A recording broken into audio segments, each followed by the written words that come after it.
नमस्कार श्रोते हो. आज आपण परमहंस योगानंद लिखित ऑटोबायोग्राफी ऑफ अ योगी या अद्भुत ग्रंथातील अध्याय क्रमांक 13 निद्रारहित संत याचा अनुभव घेणार आहोत. हा अध्याय आपल्याला मानवी क्षमतांच्या पलीकडे घेऊन जातो, जिथे झोपेची गरज संपते आणि चेतना अखंड जागृत राहते. या अध्यायात योगानंदजी एका विलक्षण योगसंताची ओळख करून देतात, रामगोपाल मुजुमदार, ज्यांना झोप न घेणारा संत म्हणून ओळखले जाते. योगानंदजींना त्यांच्या गुरूंनी या संताबद्दल आधीच सांगितले होते आणि त्यामुळे त्यांच्या मनात त्यांना भेटायची तीव्र इच्छा निर्माण झाली होती.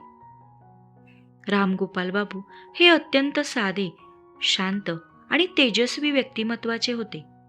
सर्वात आश्चर्यकारक गोष्ट म्हणजे त्यांनी अनेक दशके झोप न घेता जीवन जगले होते.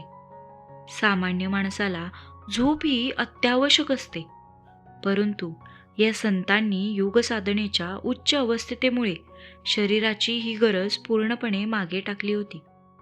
योगानंदजी त्यांच्या भेटीत पाहतात की रामबाबू नेहमीच ताजेतवाने, आनंदी आणि ऊर्जेने भरलेले असतात. त्यांच्या चेहऱ्यावर कधीही थकव्याची किंवा अशक्तपणाची चिन्हे दिसली नाहीत. ते सांगतात की सतत ध्यानावस्थेत राहिल्यामुळे त्यांना आत्मिक आणि आध्यात्मिक शक्ती मिळते, जी झोपेऐवजी शरीर व मनाला पोषण देते. या अध्यायात स्पष्ट होते की झोपेचा अभाव असूनही त्यांचे आरोग्य उत्तम होते. हे योग साधनेचे अद्भुत फळ होते. त्यांना प्राणशक्तीवर पूर्ण नियंत्रण मिळवता आले होते. त्यामुळे शरीरातील ऊर्जा संतुलित आणि सतत प्रवाही राहायची. योगानंदजी या अनुभवातून सांगतात की योग ही केवळ शारीरिक कसरत नसून ती मानवी चेतनेचा विस्तार करणारी शास्त्रशुद्ध साधना आहे. उच्च आत्मिक अवस्थेत माणूस शरीराच्या सामान्य मर्यादावर मात करू शकतो. याचे जिवंत उदाहरण म्हणजे रामबापू.